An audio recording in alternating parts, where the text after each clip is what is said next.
Passion wants to be like Ronnie D.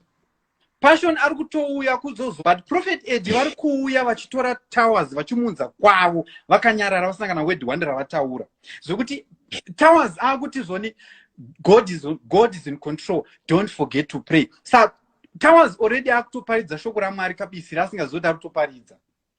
So Prophet Eddie is changing Towers, but Passion ari kutochinjwa kubva kuuprophet achiuya kuzoita zvatiri kuita kuno kunana Towers ndo zvaakutoita obva atanga kukompita nemi imimi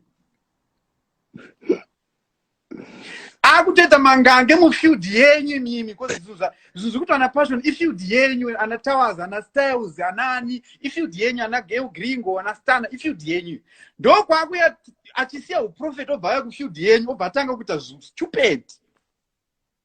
Unofanira kuiswa nemayouth nemagang nemaghetto youth ndo zvaakuya kuzoita obva asiya women of God. Nozati chanofarira kuti ini when I speak I know it make sense. Saka even ngantuka zvatitara it makes sense. I am making sense. But you're right. I am making sense.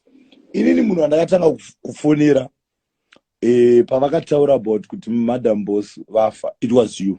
Ndimakani confirmera.